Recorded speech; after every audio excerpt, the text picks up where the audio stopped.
Hi, everyone. I think we're not going to start at Berkeley time, so we have more dialogue. We're going to start pretty promptly. Hello, my name's Shannon Jackson. It is primarily as a reader and mentee and interlocutor, would-be acolyte, fan of the speakers that are featured tonight that it is a thorough pleasure to welcome you here. It's secondarily, as the Associate Vice Chancellor for the Arts and Design, that I welcome you to our first in a series of Arts and Design Mondays spring series. Here at BAMPFA, this series is devoted to ongoing dialogue. Every Monday night that we have school, every Monday night you can arrive here in order to hear an ongoing public dialogue around issues in the arts, in social justice, new media, and the future of cultural criticism. We're thinking all throughout about that future as we reckon with the circumstances of our time. Our time is, of course, a moving target. And I do mean moving, and I mean target, sometimes targeted. Like all of you, perhaps our speakers, our assumptions about what tonight's assembly was going to be have changed over the last 2 months. And indeed, they probably have changed over the last 3 days. But we assemble. And we assemble knowing the importance of these kinds of collective structures, but also knowing that they are going to change, that assemblies will need to respond nimbly and responsibly to changes in our assumptions about our time and about who the hour is in our time, who is the we who assembles. Judith Butler and Maggie Nelson, each in their own ways, have made a habit of anticipating such shifts and of the intimate politics of assembly and of kinship, its internal resistances and its systemic possibilities. Says Butler, the point of a democratic politics is not simply to extend recognition equally to all people, but rather to grasp that only by changing the relation between the recognizable and the unrecognizable can, 1, equality be understood and pursued, and 2, the people become open to a further elaboration.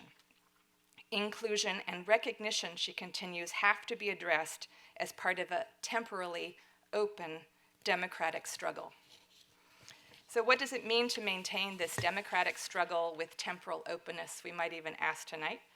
For both Butler and Nelson, questions of queer belonging figure consistently in this imagining, even as the institutional structures and social futures of such assemblies remain in question. As Nelson queries, there's something truly strange about living in a historical moment in which the conservative anxiety and despair about queers bringing down civilization and institutions, marriage most notably, is met by the anxiety and despair so many queers feel about the failure or incapacity of queerness to bring down civilization and its institutions. So as we debate about who is bringing who down, we might also reflect today about who is bringing what up, or if up isn't quite the term, perhaps we might ask who and what we are bringing, who and what we are reassembling daily, weekly, and for the long haul. This series of Monday lectures has been a process of assembly and of resource sharing amongst centers and faculty from across the Berkeley campuses, and it's part of the ritual of event introduction that you thank all of the contributors who made it possible, but this is an important part of making sure we can have events like this. So I hope you'll help me honor these contributors for sharing their wisdom, their connections, their time, and their resources so that we can have spaces like this to gather tonight and for the rest of the semester. Tonight's program is part of a series ongoing devoted to the forms and politics of cultural criticism in the digital age, one co-curated by the Townsend Center, the Arts Research Center, the Art of Writing Program, Black Room, and Digital Humanities. Future Arts and Design Mondays will also feature explorations and public dialogues in arts and social justice and in immersive technologies as part of the Art and Technology and Cultural Colloquium, the Wiesenfeld Visiting Artist Series, curated by the Berkeley Center for New Media, the Arts Research Center, the Art Practice Department, and the English department. It goes on and on.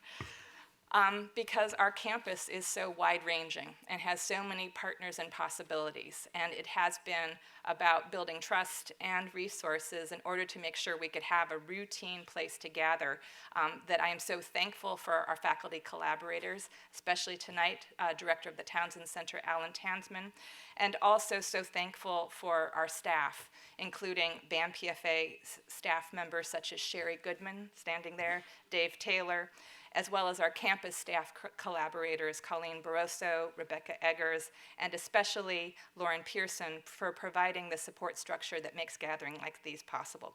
Can you thank them?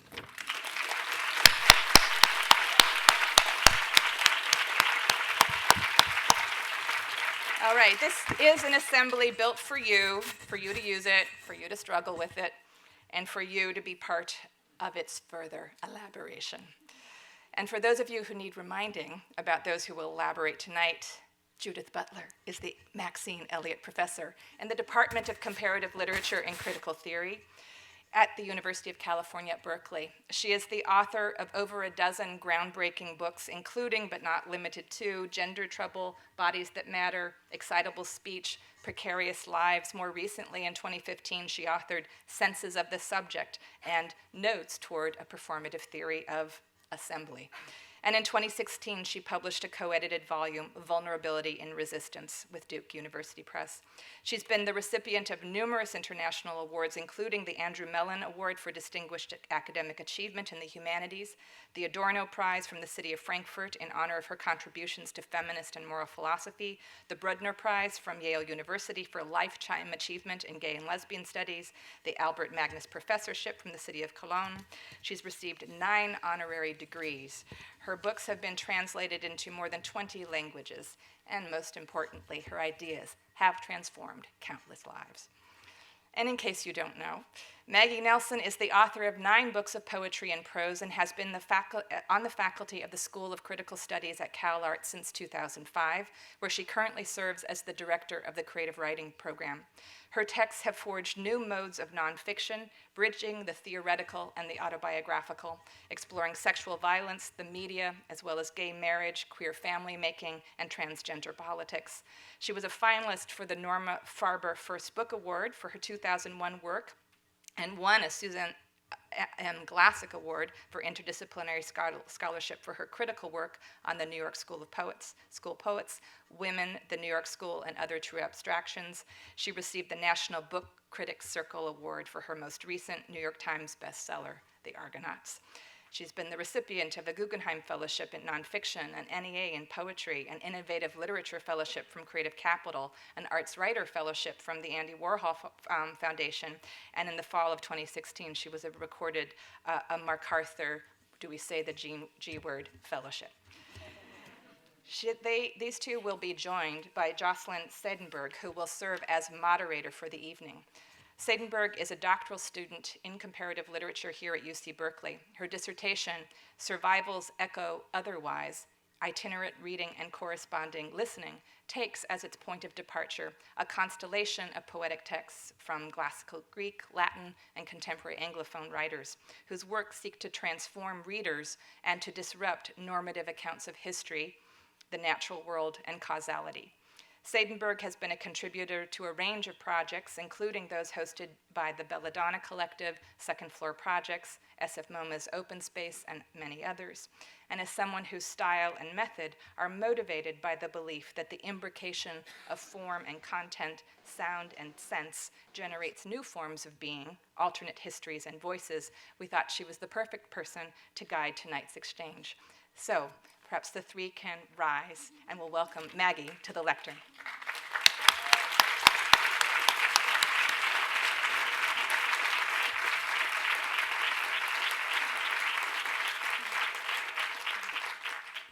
Before you leave me here, can I close this?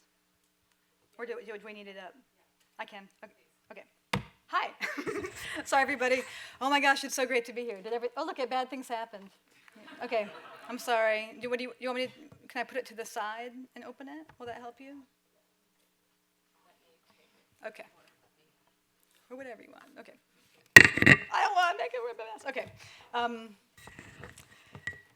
It's funny, we were just back in our hotel, glued to CNN, and I was thinking I don't want to come out and do an event because then we got to talk about something else and exactly what's going on right now, and you were talking about, 3 days and 3 hours, and I think, but then when I come out, we were just talking about how great gathering feels and also how great it feels to make time and space to, to talk about, a constellation of things, some of which have to do with the present, and also some of which just give our minds space to think about some other things. So I was so thrilled to come up here tonight.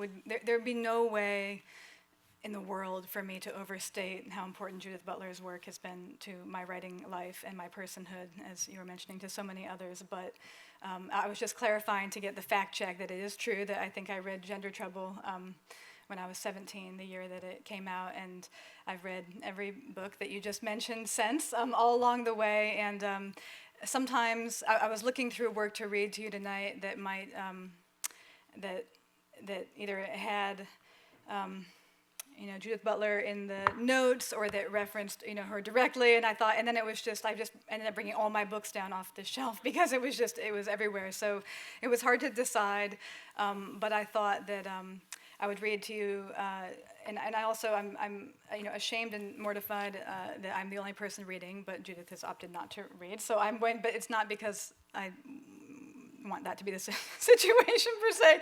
So, but I'm going to read for about 10 or 15 minutes from both this book, The Red Parts, and then The Argonauts more recently. Two totally different selections of material, but I thought might be some nice things to throw out on the table for a conversation. Because I think that questions we've talked about, the three of us, about queer kinship or other things, are also maybe, made more just made more faceted and interesting by putting maybe some other things beside them. So this book, The Red Parts, was written completely in the deep flush, if not fever, of precarious life.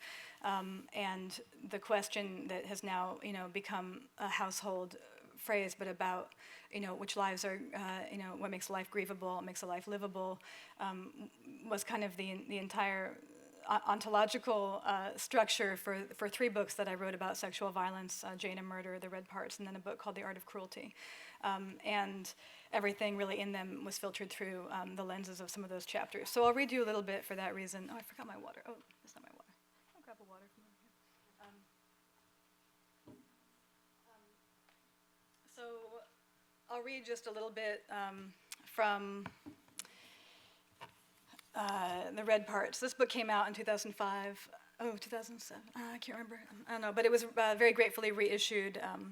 2007, I believe, and it was very gratefully reissued by Graywolf this past year, so it feels kind of new. So this is in the middle of the book, and all you need to know is that this book is a kind of a courtroom memoir about the trial of a suspect for my aunt's murder who was murdered in 1969, and it was a murder that received a fair amount of attention in the media back in the 60s, and so when the case was reopened, 48 Hours Mystery, amongst other places, was interested in doing a show on her murder. So this is from the chapter called American Taboo, which is about that in just a little bit. The first email I received from 48 Hours Mystery comes a few months before the trial from a producer who addresses me as Mrs. Nelson, unwittingly conjuring up an identity held but fleetingly by my mother many years ago. In his email, the producer says that he hopes I will consider working with them, as he feels very strongly that, quote, my family's story of struggle and hope, end quote, has great relevance to their audience. I ponder this phrase for some time. I wonder if he is imagining my family as the kind to print up T-shirts with Jane's picture, Jane's my aunt, and a "We will never forget" slogan on them, as I have seen some families on these TV shows do. I wonder if he read the article in the Detroit Free Press in December 2004, in which my grandfather likened the reopening of Jane's case to, quote, picking a scab. I wonder what he would think if he knew that after the January hearing, when Attorney Hiller asked my grandfather what he thought of the court proceedings so far, my grandfather said he found them, quote, boring. I agree to meet the producer for dinner at a restaurant on the Upper West Side. The night before we meet, I stay up late perusing the website for 48 Hours Mystery. I learned that 48 Hours used to focus on human interest stories of varying degrees of social importance: the international sex trade, the pros and cons of the subway diet, the risks of gastric bypass surgery. But as ratings for investigative journalism plummeted and ratings for true crime shows began to soar, 48 Hours became 48 Hours Mystery. At times, they attempt to take on deeper topics within the murder mystery rubric. A recent show, for example, investigates the topic, Who Killed Jesus?, and stars Elaine Pagels. As I scroll down the long list of show titles, I feel my spirit start to sink. There are a host of stories about missing or murdered girls and women with panic-inducing titles like, Where's Baby Sabrina? Where's Molly? Where's Mrs. March? Others feature high-profile cases. Jean Bonnet, DNA rules out parents. Is Amber still in love with Scott? Others strive for more poetic effect. Dark Side of the Mesa. Did Michael Blagg murder his wife and daughter? I try to imagine the title they are going to choose for Jane's show, but I come up dry. I find the producer on a street corner on Broadway talking outside the restaurant with some of his college friends, all of whom graduated a couple of years ago. I'm shocked. I had imagined dinner with a slick patrician, a hard-boiled veteran of the TV business. The surprise is apparently mutual. When we sit down, he tells me that I look way too young to be a professor, and that he's taken aback that I'm not married. I have no idea why he thought I was. We are meeting early in the evening because he has to fly to LA first thing in the morning to cover the Michael Jackson child molestation trial. I'm not very interested in the Michael Jackson molestation trial, but I try to make small talk about other famous trials. I bring up Gary Gilmore and Norman Mailer's The Executioner's Song. He says he has not heard of Norman Mailer, but he will definitely look him up. He orders us a bottle of Sauvignon Blanc and appears perplexed when it arrives. I thought I ordered us a red, he says, decanting with a shrug. Over the wine, he asks me if, while writing Jane, I felt as though I were channeling my aunt. I say no. He looks disappointed. I try to explain that Jane is about identification, not fusion, that I never even knew her, that in the book I don't try to speak for her, but rather let her speak for herself through her journal entries, and that although I have tried many times to imagine her death, there was really no way of knowing what she went through, not only because I don't know what happened to her on the night of her murder, but because no one ever knows what it's like to be in anyone else's skin, and that no living person can tell another what it is like to die. We do that part alone. Our entrees arrive, stylish piles of monkfish, and he shifts gears, says it's time for the hard sell. He says that although 48 Hours strives to entertain, it also always keeps a serious social issue at stake. When I ask him what the issue will be in this case, he says the episode will be about grief, about helping other people to mourn. He says my family's involvement could really help other people who are in similar situations. All those viewers who thought they lost a family member to a famous serial killer and then are told 36 later that DNA from the crime scene matches both that of a retired nurse and a man who was 4 years old at the time and grew up to murder his mother, I think. That's a very condensed version of the plot of this book, more generally. With less graciousness than I had hoped to display, I ask him if there is a reason why stories about the bizarre, violent deaths of young, good-looking, middle to upper-class white girls help people to mourn better than other stories. I thought it might come to this, he says good-naturedly, but warily, refolding the napkin in his lap. All right, I'm gonna leave that poor guy alone and skip to a different part of this book. Okay, so now to be completely, implicated, this is 100 pages later when I'm, in fact, on the set of 48 Hours Mystery. Okay, so here we are, all right. Okay, so I'm about to move from New York, but before I go, I agree to spend my last day in the city doing one more interview with 48 Hours Mystery. It's hazy and hot, a dog day of summer. I meet up with the crew in an empty loft in Soho, kept blissfully dark and cool by black crepe paper stapled over the arched windows. I enjoy the cool air and the free Greek salad they feed me for lunch, but the interview itself is not easy. It goes on for hours, and the correspondent is smart, asking much harder questions than I had anticipated. At one point, she asks me if, while writing Jane, I had ever stopped to wonder why murders like the Michigan murders or like my aunt's murder occur. Does she mean serial murder, torture and murder, random murder, rape and murder, just plain old run-of-the-mill men killing women? Of course, I say, flashing on the awful book, Sexual Murder, Catathymic and Compulsive Homicides, which sat on my desk like a dirty bomb all winter. But that doesn't strike me as the right question. She doesn't respond, so I add, the why seems like the obvious part. Well, then she zeroes in. If it's so obvious, then tell us. Why do they? Remember, questions are not evidence, the judge had instructed the jury at the start of the trial. Only answers are evidence. The answer on the tip of my tongue is a curt one, because men hate women. but I cannot say that on national TV without coming off as a rabid man-hating feminist, and nor is it really what I mean. James Ellroy can say it in his book, My Dark Places. This is a quote, "All men hate women for tried and true reasons they share in jokes and banter in every day, and now you know. You know that half the world will condone what you are just about to do. Look at the bags under that redhead's eyes. Look at her stretch marks. She's putting that cunt rag back in. Now she's getting blood all over your seat covers." Men are animals, my grandfather told me so many times growing up, I began to wonder if he was making a kind of veiled confession or just voicing a lament for his greater tribe. This is a quote, "The most disturbing murderers kill for only one reason, their own enjoyment," declares the voiceover at the start of Killing for Pleasure, a History Channel show I chanced upon a few days after the January hearing while channel surfing at a friend's apartment. A show which, to my very great surprise, featured the Michigan murders. With a grandiosity better suited to an inaugural dress, or inaugural dresses of times past, the closing voiceover says that despite their differences, John Collins, who was accused of my aunt's murder, and the other rapist murderers featured on the program all share in one thing, quote, "the ancient bloodlust of the Greeks and Romans," end quote. The parting shot is of the Colosseum. So now, to the reporter, what can I say? All men hate women, men are animals? Or quote George Bataille, in essence, the domain of eroticism is the domain of violence, of violation? Or these are all quotes from previously in the book. We live in a society in which there really are fearful and awful people? Or conversely, gosh, I have no idea. How could I possibly understand the sick, depraved, monstrous things human beings do to each other and have apparently done since time immemorial? Might as well just chalk it up to the ancient bloodlust of the Greeks and Romans.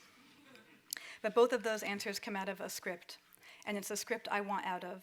A script with two equally lazy endings, cynicism or incredulity. Neither is right, and neither is good enough. So that's from the red parts, and we'll have a, that's good. This is just like a palate cleanser because this is, oh God, no, I'm ruining the computer. This is a really different kind of a book, The Argonauts. I'd written 3 books about similar subjects to the red parts, the books I just mentioned, and with the exception of a book in between about the color blue, I felt like I'd been focused on a lot of darkness and kind of negativity for some time. So this book was, in some ways, it was a aesthetic and ethical attempt to write about happiness. So that's why I'm palate cleansing. Okay, so I'm just going to read 2 short sections from this, and then we'll get to the good part, which is the talking. Not long ago, a friend came over to our house and pulled down a mug for coffee, a mug that was a gift from my mother. It's one of those mugs you can purchase online from Snapfish, with the photo of your choice emblazoned on it. I was horrified when I received it, but it's the biggest mug we own, so we keep it around in case someone's in the mood for a trough of warm milk or something. "Wow," my friend said, filling it up, "I've never seen anything so heteronormative in all my life." The photo on the mug depicts my family and me all dressed up to go to the Nutcracker at Christmas time, a ritual that was important to my mother when I was a little girl, and that we have revived with her now that there are children in my life. In the photo, I'm 7 months pregnant with what will become Iggy, my son. I'm wearing a high ponytail and leopard print dress. Harry and his son are wearing matching dark suits, looking dashing. We are standing in front of the mantle at my mother's house, which has monogrammed stockings hanging from it. We look happy. But what about it is the essence of heteronormativity? That my mother made a mug on a bougie service like Snapfish? That we're clearly participating or acquiescing into participating a long tradition of families being photographed at holiday time in their holiday best? That my mother made me the mug in part to indicate that she recognizes and accepts my tribe as family? What about my pregnancy? Is that inherently heteronormative? Or is the presumed opposition of queerness and procreation, or to put a finer point on it, maternity, more of a reactionary embrace of how things have shaken down for queers rather than the mark of some ontological truth? As more queers have kids, will the presumed opposition simply wither away? Will you miss it? Is there something inherently queer about pregnancy itself, insofar as it profoundly alters one's normal state and occasions of radical intimacy with and radical alienation from one's body? How could an experience so profoundly strange and wild and transformative also symbolize or enact the ultimate conformity? Or is this just another disqualification of anything tied too closely to the female animal from the privileged term, in this case, nonconformity or radicality? What about the fact that Harry is neither male nor female? I'm a special, a 2 for 1, his character Valentine explains in By Hook or By Crook. Now I'm going to quote you, Judith Butler. When or how, quote, do new kinship systems mime older nuclear family arrangements? And when or how do they, quote, radically recontextualize them in a way that constitutes a rethinking of kinship? How can you tell? Or rather, who is to tell? Tell your girlfriend to find a different kid to play house with, your ex used to say after we first moved in. To align oneself with the real while intimating that others are at play, approximate, or an imitation can feel good.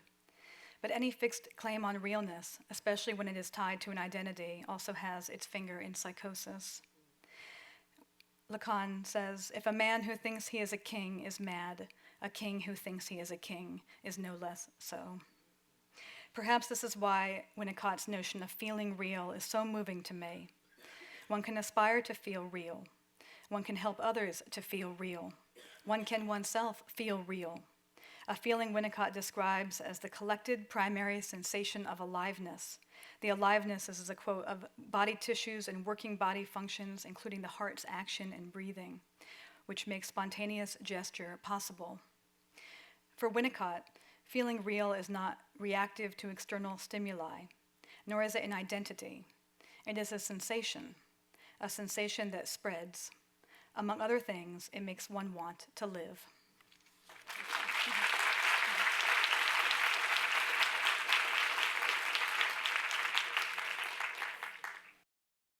So our intention tonight is to have tonight's conversation center on memoir, affiliation, kinship, those to whom we belong or who belong to us, and what makes any of it queer. How do we still talk about queer?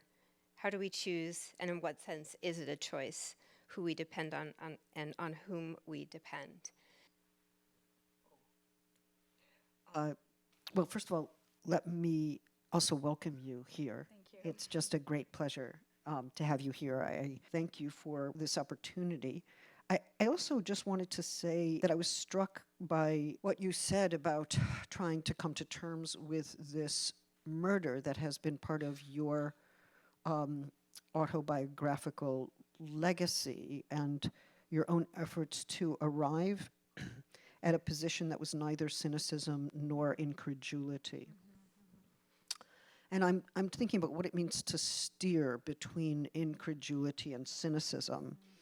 I'm also aware at this political moment that almost every day brings a kind of fresh wave of incredulity, like surely not, that can't be true, and that the fundamental sense that people have, at least on occasion, when they haven't found concerted action that that feels right to them, is disorientation.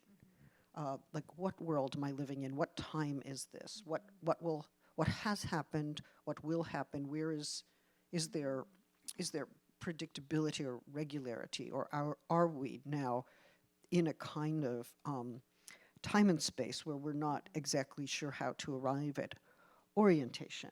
And I think that term is an interesting one. In a way, because not just because it's about orienting oneself in space and time, but it also carries with it sexual orientation. In other words, where am I facing? Who do I face? In what direction? With what desire? With what set of pulsations and sensations? And I think that there are fundamental questions of how to position oneself physically in the world under conditions such as these. But I'm aware, and maybe I'll just say this about incredulity. I mean, I have pals on the left who say, oh, we shouldn't be so shocked. You know, America was always capable of this. Why be shocked? You had a higher view of the United States than you should have had. And I kind of think, no, let's stay ready for shock. Let's hold on to the capacity to be shocked. Let's not let this become normalized. And cynicism can normalize it. Like, oh, what did we expect? We were always a fascist country. Now we're a fascist country. You know, what's new? What's new? Nothing's new, right? But also to stay in the place of incredulity without being able to move, as if, oh, maybe by magic, a different kind of order of the world will restore itself and I'll be able to function again in the ways that I already did. No. No, it's that's not happening, right? We have to arrive. We have to face it. We have to yes, this is a dynamic historical reality, almost a kind of accelerated, incredible historical reality. But that kind of acceleration and that kind of unpredictability is exactly what we're going to have to be able to track and live with and orient ourselves to, which is a new orientation.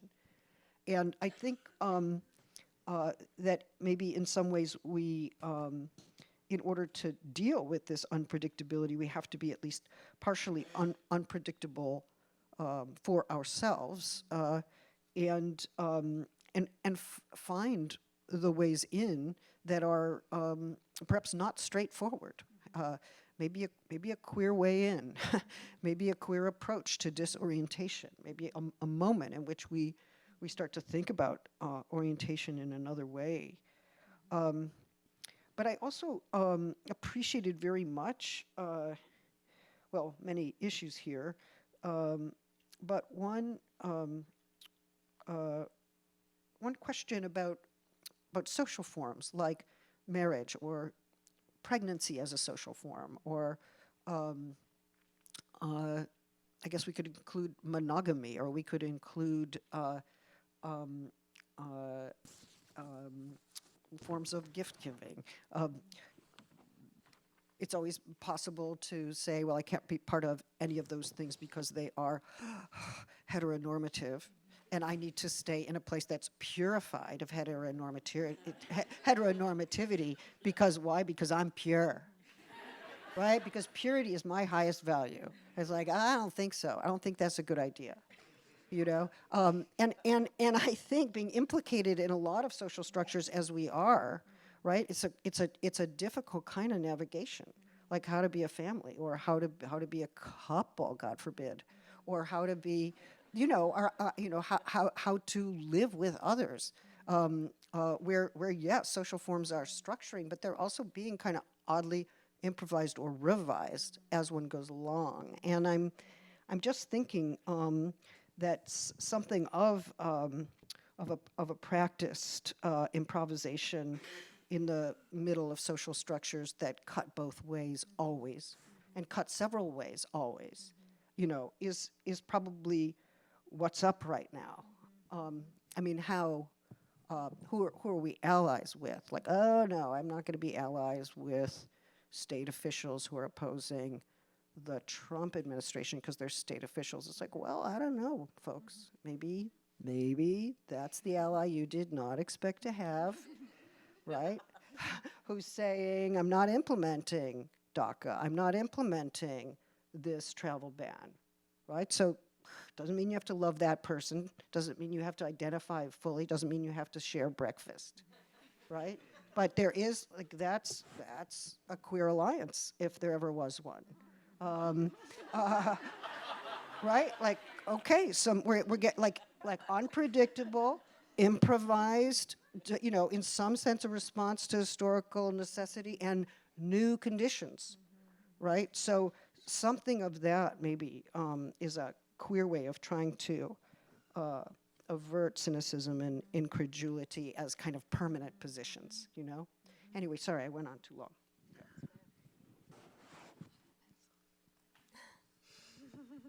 Just riffing off of you. Well, that's great. I was just saying, I wish I had a pencil because I just want to be taking notes. But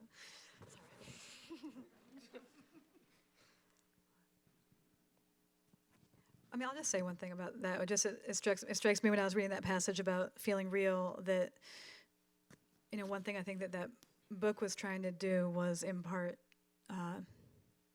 with that Lacan quote about, a king who thinks he's a king is equally mad, having a kind of, a deep, even disorienting skepticism about oneself in the roles that one finds oneself inhabiting in a life, while at the same time, by telling a birth story or other things, trying to also pay close attention to the experiences of being and or having a body in this lifetime, and that both things can be done in the same pages and in the same space, and and that it's not it's actually not a hard contradiction, to hold. People sometimes have felt like, I'm sure this happens to you all the time, like kind of like pity for you, like it must be so hard that you deconstruct so many things, but you still have to live a life. You're like, not really, like I like it, like this is a good life, this is the one I'm going for, so I think most of us feel like that often, because we find the strictures that would be otherwise and often are, to be murderous, Yeah.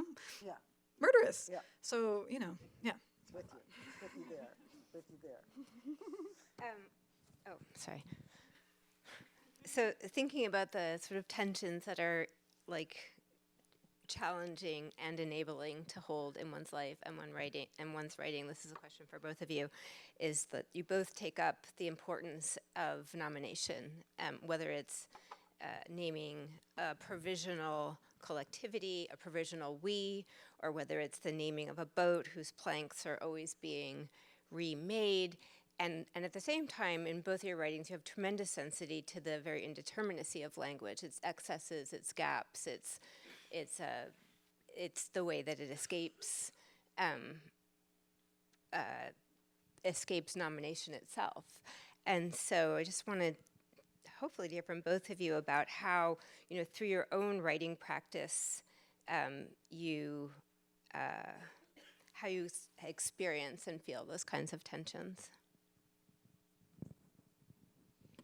I mean, I'll just say that, that the Argonauts opens with this kind of extended discussion about nomination and language, and,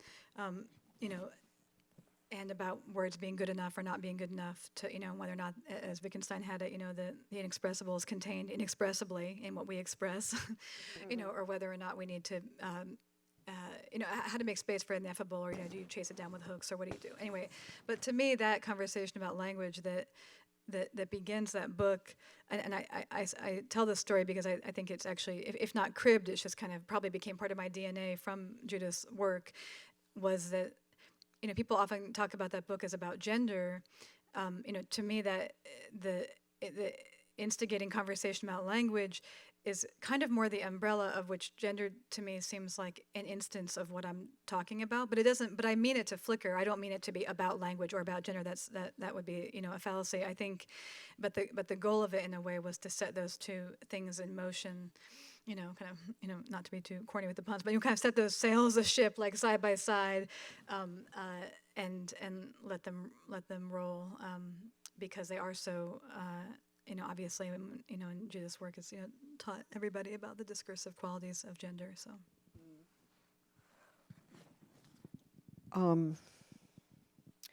I guess. Well, maybe just a remark about gender, which is that over the many years that I've had to field questions about gender. Many people have come to me with different views, and some people will say, look, Butler, I kind of like the binary system, and I just want to find my right place within it, so don't be deconstructing it. And for that person, I have to say, okay, right? Because what that person is saying to me is, I have found that my life is more livable, or it has become livable for the first time once I have been able to emerge on the right side, for me, of the binary system. So I've needed to become a woman or man, or I've needed to become trans in some way that actually holds the binary in place. And I'm not going to say no, right? This person is saying these are the conditions of my livability, and the only thing you can say in response to that is yes, right? Because those are the conditions of livability, right? And then there are other people who come to me and say, if I have to be on one side of that binary or another, I'm going to die. I cannot live, I cannot breathe, I cannot feel, I cannot love. There's no sensation for me. It's a sensation killer. And I absolutely need to be outside of it in some other place without category or in a set of vocabularies that I am working on with other people in order to make life more livable. And what do I say to that person? I say yes, right? So in a way, it's, and of course there are many positions like throughout, but I think without asking the question, how gender makes life unlivable and how it can make life livable, and in different ways for different people, we get confused about the debate, right?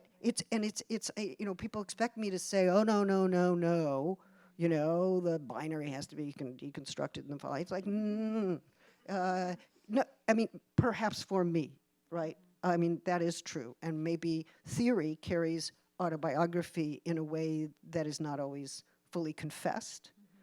Certainly Nietzsche made that point about philosophy, thought all philosophy was autobiography. I'm sure there's no gender theorist or sexual theorist in the world who is not doing autobiography in some way, although some people actually counter their tendencies in their writing, right? Like you write all about masochism, but you're a sadist. Right? Or you write all about gender fluidity, but you can't move at all. Right? So you kind of like lay out, like theoretically, a possible world that might be nice or might be absolutely unlivable, right? And the way it connects to autobiography is tricky. It's not just like a mirror or a reflection. But I think that I learned a lot from the responses to gender trouble where, people just said no thanks or thank you very much, And I think one has to actually find out what the conditions of livability are for people and regard that, offer that regard, offer that recognition, offer it vocabulary, right? Because without that, we're involved in an abstract debate that has lost touch with what's at stake. And what's at stake is, in sensation and the desire to live and the capacity to love and to move and be moved by others, to live in a body in a way that actually feels livable, especially when it has not, which is a massively painful issue. Anyway, so nomination. I guess maybe I did answer the question. But maybe that's the moment for the hotel joke. Oh, you want to tell it? Well, I was going to tell the hotel joke. I'm afraid I'm telling it too often and everybody's heard it, but okay. I like repetition. Yes? Okay. So yes, I decided not to read anything. My language is too hard for me.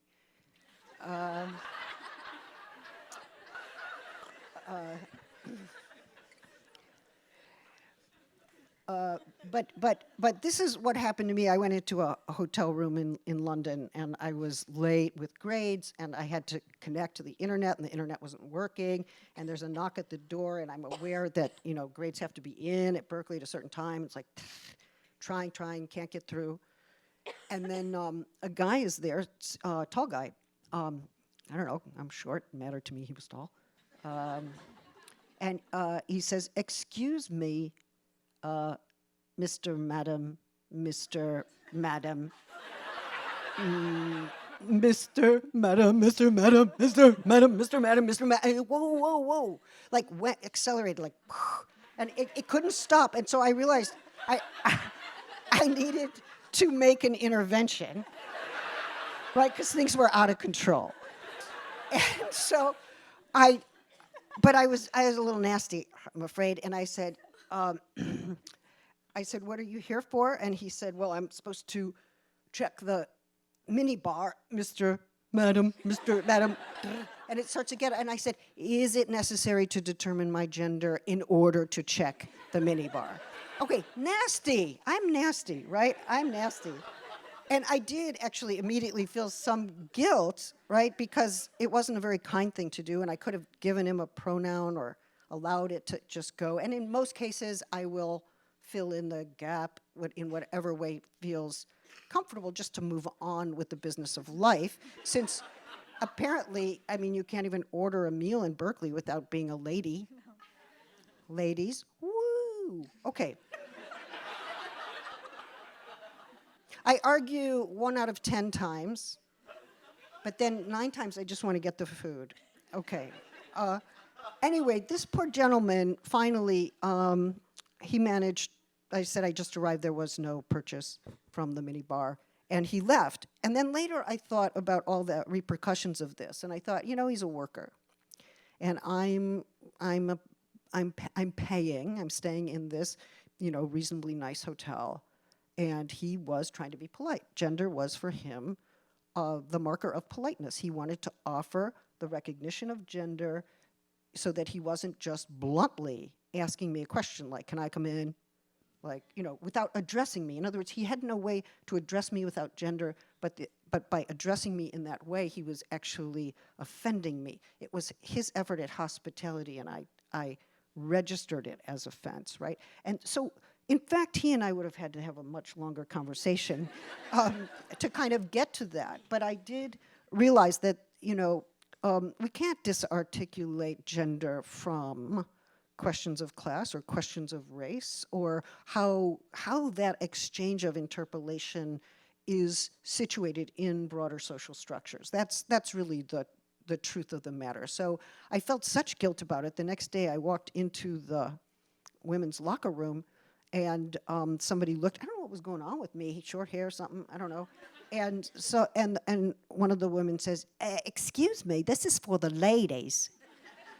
So apparently I was not a lady then, and I wanted to reassure her, so I said, oh, don't worry. I mean, I said this in high British. I said, oh, don't worry, I'm a lady. Because I was so guilty about what happened.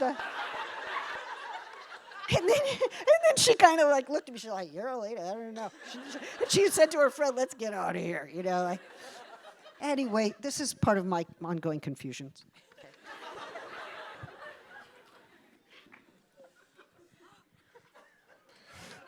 Thank you.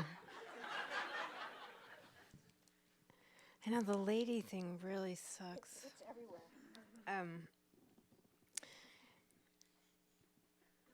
So this is the question, another question that for me, in some ways, I feel most invested in us talking about tonight is for both of you to talk about the larger conversations that you're involved with that make it possible for you to write the works that you write, and to consider to what extent your writing is a kind of social endeavor.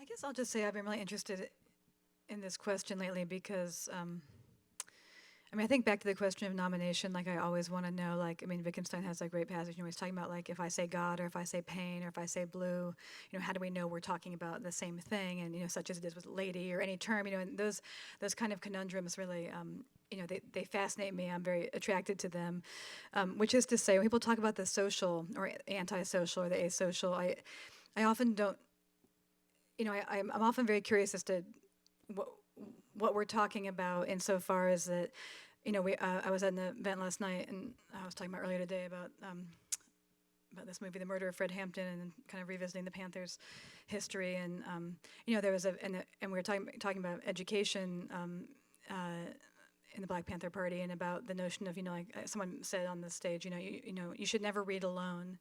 I think it was Robin Kelly saying, you should never read alone, and kind of this notion of always making making reading something you read, and then you talk about what you read with other people. For me, I'm all for it, and I'm so excited about it, and then in my guilty heart, I think the sociality for me of writing is often something practiced and performed in deep solitude, while I think with other people who are defined by their non-presence, but their presence in kind of words that live on, whether it be over centuries or millennia or whatnot. And there's something kind of, so I guess what I'm trying to say is that I believe deeply in the sociality of the writing space, or of literature, or of, whether it's theory, whatever you want to be. But sometimes I just think that defining things more broadly that allow, kind of like the livability, like allowing people to have forms of sociality that are sustaining to them, but that don't necessarily have one picture of what it's like for, that it doesn't, it may be, Fred Moten's talked a lot about this, but about, that he doesn't, at this point, I think, kind of has a very radical belief that, no writing, no word that's ever uttered is uttered in an asocial. I mean, every word is written with others, and I think that I feel like that so deeply about my writing. It really ceased to matter to me if I have a community that. I mean, it matters to me, but you know what I'm trying to say. There's just many ways that you can, I think, define the social or community. Although I do think, especially in the Argonauts, it's really stunning how many authors you collect, and you give them a certain kind of graphic presence on the page. Sometimes they have their own quotation, sometimes they're interwoven in your own history, and it did feel like you were bringing together a certain kind of legacy. You were also maybe articulating a new kind of filiation, and maybe in some cases making them sit next to each other when maybe in real life it might have been difficult for them. For sure. I mean, Eileen Myles, who is a great, we were talking about, I'm sure a lot of you know Eileen Myles, a poet, but, she always talked, she was my teacher when I was young. I took a lot of workshops with her, and she always talked about a poem as a party, like what words do you want to invite to your party? And to me, that was really, really useful. And to me, the Argonauts is a party, and you're like, we're going to be here together, like, Audre Lorde, we're going Lacan, like, here you are, like, in the margin, like, what do you got to each other, and I think that that's really important because it's also a way of,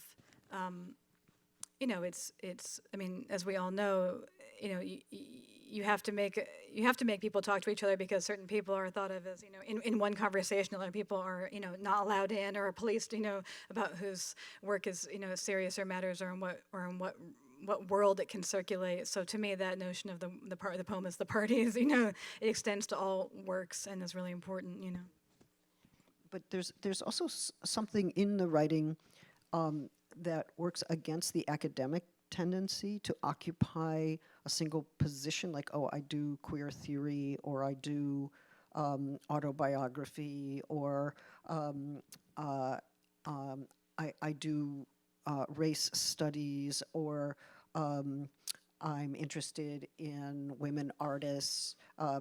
I mean, in the academy, at least, you're kind of taught, like, what's your dissertation on, what's your niche going to be, what's your specialization, and then you have, like, these other things you get to say down below, like areas of concentration or areas of interest, right? But there's that and then there's that dissertation, right? And it seems to me that the kind of writing you do, on the one hand, we would teach it in the academy. On the other hand, we would probably tell most of our students that they need to kind of get their act together, and I mean, you would have the way you move among communities of writers, and insist upon that juxtaposition, kind of almost making communities in the writing that would be very, very hard to make in an institutional setting like a university. I mean, that's thrilling. It's very, very exhilarating. And it makes me realize how deeply hampered we are sometimes by strong disciplinary distinctions.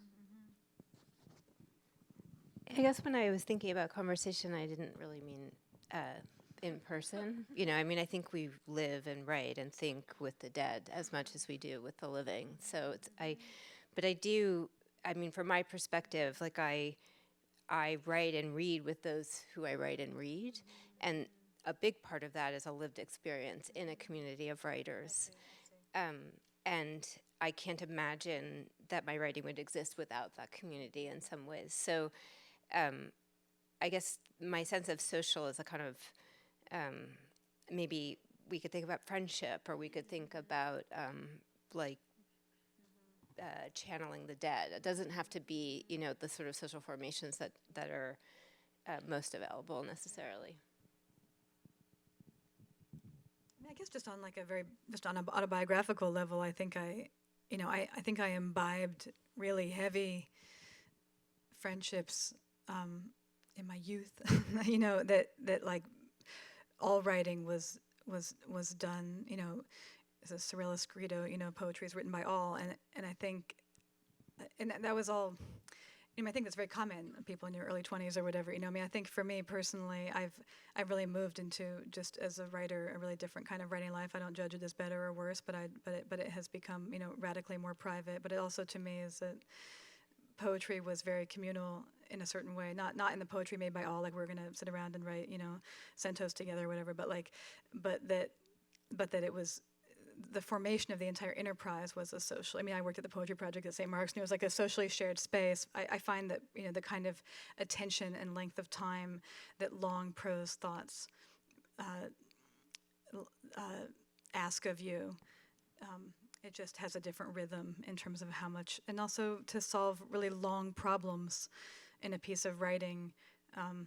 It just sometimes requires for me, like I think of the books like just you're being in a tunnel, and you're fighting your way out of it in a way, and there's only kind of one way out, which is through. But I find it has become increasingly private's not the right word, but that's just on the autobiographical level. But then there's of course this beautiful bloom of when things come into community when they're published, and then everyone asks you, were you thinking of who were you trying to please when you wrote this, or who were you trying to piss off? And you're like, absolutely nobody, just because that tunnel,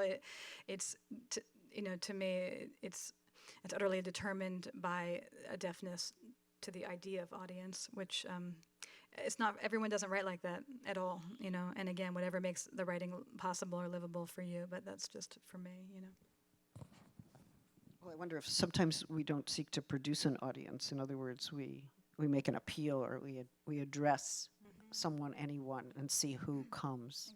Exactly. It's like an invitation to the party. I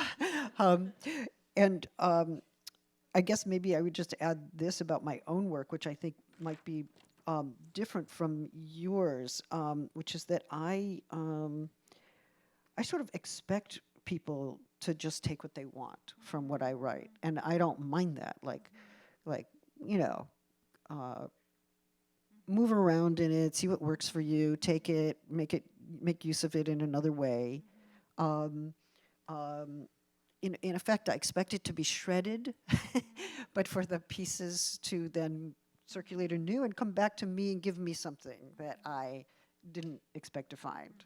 And that seems right. I mean, it probably doesn't conform with the usual idea of the book, or maybe even the essay.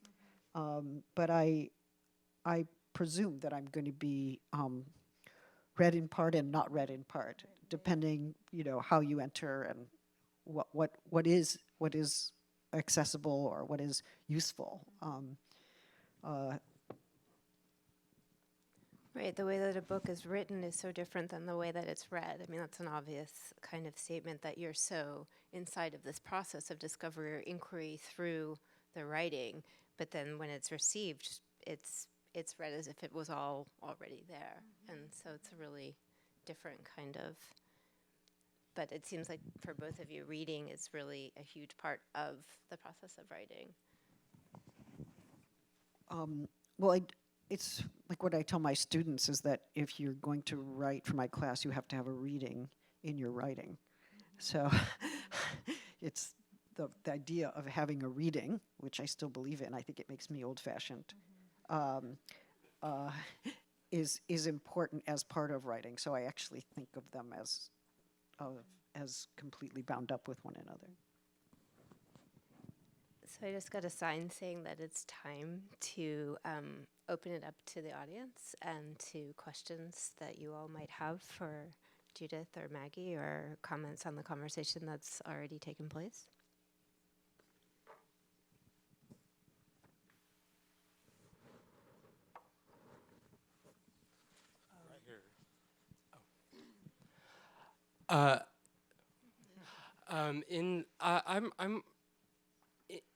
I'm impressed at this moment about how much populism is being enlisted in the politics of the day. It's almost kind of promiscuous populism, and we're asked to believe that that we as a people, if you wrote a profile of the American people, it would be a confused agglomeration of conflicting beliefs. And I guess from a political, social, cultural criticism perspective, how does one respond in a coherent manner to a populace that's being enlisted to make contradictory claims and to defend political positions that are contradictory. So on every side of the argument, I mean, it's kind of foolish to address Trump in this way, but he's got a lot of people who are being enlisted in this way, and we're being enlisted as a populace that's being represented. And it feels different than in the past where polls were being addressed. It feels, I'm not sure if this is clear in any way, but it feels like a moment where we're being not simply misrepresented, but used in a sense. And how does one respond to that kind of promiscuous use?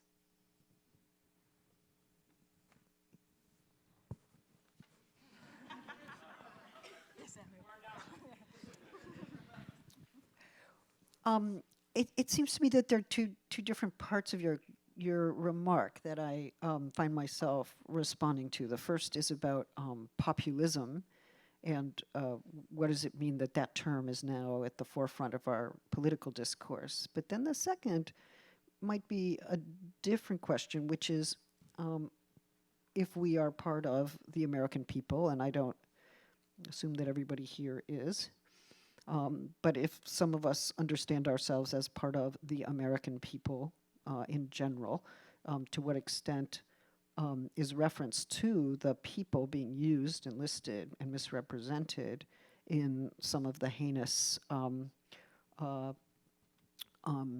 edicts that are coming out of the presidential office during this time. Populism seems to me to be worth studying, and I think it's not. I mean, there are those who think, oh, populism, that's right-wing resentment that bubbles up from below and suddenly emerges into electoral politics in very frightening forms. But it seems to me that populism may well be a term that designates a kind of mobilization on the part of people who could turn right or could turn left or who could have any number of political positions. So I don't think of populism as necessarily right-wing, even though I know that perhaps, in places like France, it's just presumptively right-wing. And Ernesto Laclau, my friend who died a few years ago, used to say that we actually need to understand the emotional basis of political mobilization and to see what it is that people are demanding, what their anger is, what their frustration is, what their indignation is, and to give it a different language, a different articulation, to bring it around to a radical democratic possibility. So he actually has an even stronger view that populism can be articulated towards or in the direction of radical democracy. Like, what are people angry about? What are they demanding? What language are they using now for that demand? What language could they use? How do we need to enter into that process of articulating that outrage, indignation, anger, aspiration? So that's one thing. I mean, the best way to fight against misrepresentation is to represent oneself in radical numbers. I think we can, as appalled as I presume many of us are by this this travel ban that seems to be undergoing legal deconstitution as we speak. Let's hope. The numbers of people who came to airports, the numbers of people who arrived at the women's marches last week. I mean, this is the populace. This is also the populace, right? So the real question is how to move that into a political space where it effectively interrupts the representation of the people that Trump is making. And let's remember that he only received about maybe about 24% of the vote from the eligible voting public. We also have 50% of the eligible voting public who either suffered voter suppression or who are so disaffected with electoral politics that they need to be brought back into the political process. So it seems to me that those two issues, voter suppression, which I think is, for the most part, simple racism, institutional structural racism, and disaffection or demoralization has to be addressed in order for there to be a notion of the people we can live with or feel represented in. That was a long-winded polemic, sorry.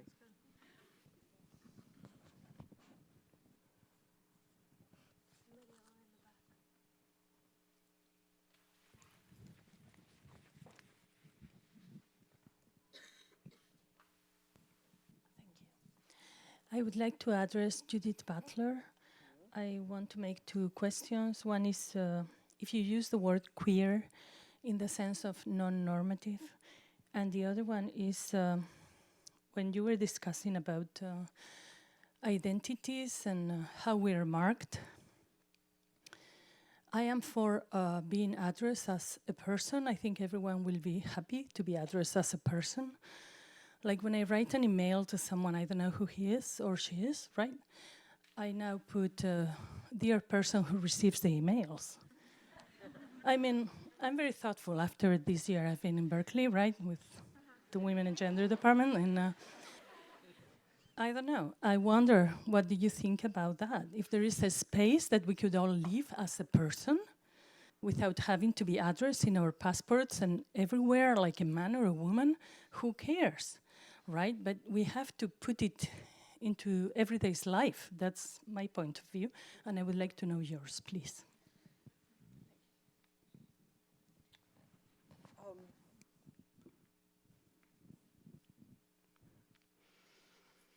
I think it's hard to understand how to do that in a public sphere, like in an official realm. And I think there may be ways of not making gender presumptions, such as those you propose, that should be more fully practiced.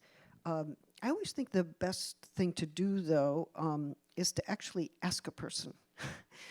Like, I think gender should become a question rather than an appellation. Like, how would you like to be addressed? It doesn't take that long. And let somebody respond, and they may say, doesn't matter. I'm pronoun indifferent. Apparently, I am pronoun indifferent to some degree. I was told by a 15-year-old that I am pronoun indifferent. I didn't know there was a category for me. That was so exciting. But for the most part, people will let you know, and it can be part of become a regular part of conversation. That said, I'm not always sure that the as important as it is to address somebody in a way that they wish to be addressed, right? To use your term, their personhood is at stake there. It may be that their personhood is only arrived at through a gendered pronoun. Maybe that is the way in which personhood is established. And so we have to we have to be alive to that somehow. I guess there's a broader question of how lexical questions like this structure or exist in relationship to larger structural problems and problems of power in the world. And although they may be individual practices that make us feel like we're living a more thoughtful life, we also have to be mindful of what are the larger strategies and movements we have to be part of in order to make maybe the more profound structural transformations that are required. That's just the thought. By the way, I think queer is not necessarily opposed to normative. It can be a pathway through the normative. It can be a fissure at the heart of the normative, right? And that's what Eve Kosofsky-Sedgwick taught me. Like right in the middle of gender normativity, right in the middle of the heterosexual marriage, you can find queer streaking through. and I thought that's a really important point. That was a super important point.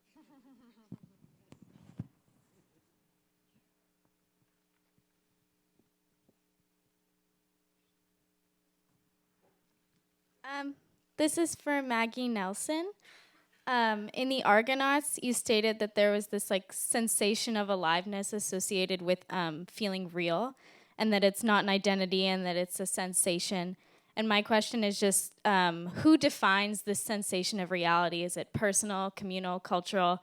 What sort of defines this sensation of reality that a person can identify with?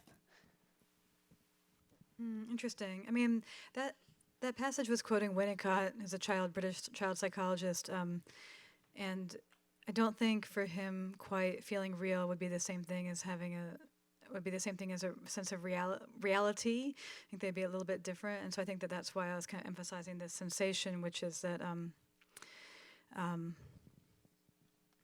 mean, I guess maybe to overlap with what Judith was talking about gender and feeling of livability, is that there are moments, it doesn't have to be about gender, but where if you kind of keep the emphasis on the feeling and not on the category of the real, there can be surges in this makes, as Winnicott's talking about when he's talking about the feeling of the heart beating or the aliveness of the body tissues working, there can be feelings that make you feel alive and that life is livable, and it doesn't have to, you might say, I finally feel real, but it's not about it's not real like in the sense of I've I mean, you can read Janet Mock on this, whatever, but I haven't become, the real thing. I mean, this is obviously the message of gender insubordination, but I think that, but it's a little bit hard to talk about, I'm not being inarticulate because I think the Winnicott sense is idiosyncratic.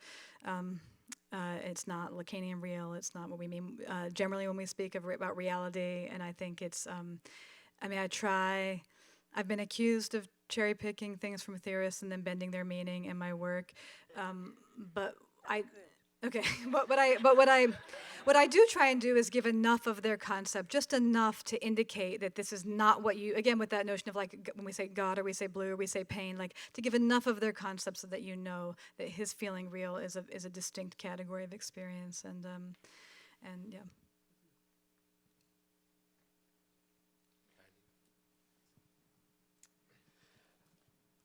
I find myself, Judith, in complete agreement with the notion you put out early on of a time for a queer alliance. That we're in such exceptional moments right now that one perhaps has to find oneself faced with the idea of working with someone who in the past might have been abhorrent to be working alongside with for a temporal moment. And so I wanted to somewhat put you on the spot, Maggie and Judith, and say, in this current moment, who might you be thinking about forming a queer alliance with? I think Judith's answer before about populism as a kind of sentiment that has yet to, or that is available to take different directions, is a really interesting one, because again, instead of focusing on the identity of like, I will now identify with State Department official who I deem to be X, Y, and Z. I mean, this is also back to Eve Sedgwick's kind of universalizing rather than minoritizing logic about queerness, is that you may find that, I mean, I think this is true of a lot of people right now, back to your question about the kind of cauldron of contradictions in people, that there is a lot of, people, I think, right now in this country who are just a knot of indignations and frustrations and issues that could be steered in different directions. And I think that in that way, I guess I don't see it necessarily about queer alliance with like people who I could demographically or politically name as, I know this sounds very abstract, but as particular identities, but more looking for the kind of currents of queerness, like Judith is talking about, as the fissures that run through. But while I have said all that, I will think of an actual concrete person or thing, and I will let Judith answer the question. Well, it may be, I mean, the way you pose the question is a good one, asking with whom are we contemplating allying? And have we considered those to be noxious or impossible to ally with? Well, alliances can be tactical and provisional, and they can actually repeat over time without becoming strong and enduring relationships within a social movement. So let's keep that in mind. But for instance, I mean, I was pleased, I believe it was the Los Angeles Police Department that just said, we're not going to comply with any federal requirement to produce a Muslim registry. It's like, go LAPD. When have I said that? You know, who am I such that I'm saying, go LAPD? Okay. Worrying about constitutional rights, right? So some of us are becoming unwitting liberal Democrats. Like, oh, what about due process? That was a good idea. And what about, you know, what about the First Amendment? And what about that equal protection? I mean, you know, I mean, really, there are some, like, is there a good lawyer? Like, who's on this, right? So, I mean, I think that, you know, it's impressive. I mean, I tend to fight. I'm involved in quarrels within the Jewish community more broadly, and yet suddenly there are whole sectors of the Jewish community that are standing up and saying no to this travel ban. This is discrimination. This is horrible. There are others who are accommodating anti-Semites because they support Israel. So, I mean, that's suddenly a new terrain, and I'm trying to, you know, figure out how to read that and where to place myself and next to whom. It doesn't mean I have to love that person. As I said, no breakfast, right? But those are odd kinds of and sometimes very surprising moments of solidarity. I mean, I actually had a couple of conversations with the college Republicans today, where we arrived at some moments of agreement. You know, namely, at least 3 of them agreed with the proposition that it's better to have an open debate where people actually give reasons for their views and try to produce evidence for the views they hold, rather than just hurl insult and produce a political theater of cruelty. Sorry, Artaud, I know that's a different thing. But so, you know, that was interesting to find myself like having a moment of agreement there, but I'm glad I had that conversation. I don't know if they are, but I hope they are.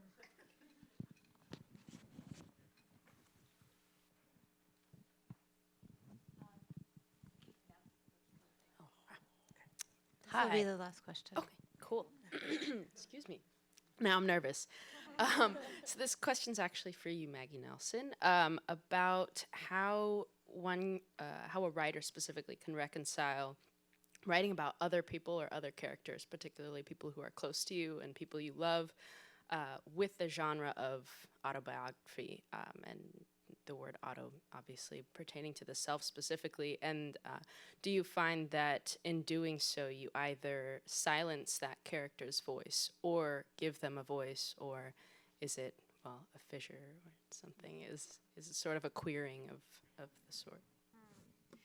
Yeah, I mean, that question really, I think, persists. It's kind of, you know, it's one of the really big questions in autobiography, and I think that, I mean, the passage I just read to you where I'm talking to that producer, and he says, you felt fusion with your aunt, and I say, no, and I say, I don't speak for her, and I think people approach this different ways, but my personal approach to autobiography is not to purport to be giving voice to anybody else, because I think that it is my voice that is the book, and it is my story, and these different things, and I think it's increases the kind of natural violence that, I mean, violence might be too strong a word, but I do think that it's very painful to be represented in a book in which you don't speak. And I've, been on both sides of that, and I think that the immediate reaction is often like, well, why do you get to say the story, and I'm, it seems kind of disingenuous to say, well, write your own or something. But I do think that, I do think that, it's been a deeply, important survival tactic, especially for women and women of color, and to be able to speak autonomously instead of taking care of everybody else all the time about what they think that they need to. But then again, that doesn't mean that you're like a runaway ethical train. It just means that like ethics is practiced person by person, right? It's not, you don't get a blanket rule like it's always okay to write about mothers. It's always okay to write about your rages, or always okay. You don't get that. You get individual instances where you have to figure out what to do, and that might mean I've known a lot of people who they make their choices. They either if they hate their father and their father abused them and they don't speak anymore, whatever, they don't show it to them. If they live with somebody and they want to, as I do with my beloved Harry, and want to keep your marriage alive, you show them what you've written and make sure that they're okay with it before you publish it. There's a whole range of things. And, in that book, The Red Parts, I wrote about a lot of strangers, about people on trial for murder, what their family looked like in the courtroom. I don't know those people. They were enduring their own form of hell, in a different box on the other side of the courtroom than my family was enduring its form of hell. And I think that hopefully I think you can, you're never going to please everybody, but that you can try and make the ethical choices in the work that reflect how you would like to be in the world.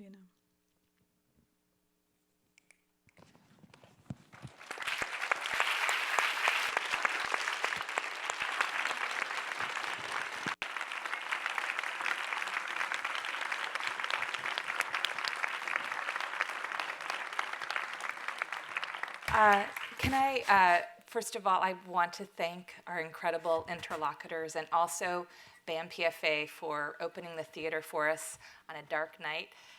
This theater will be open every Monday night. We hope you'll come back and join us for an ongoing conversation on these topics.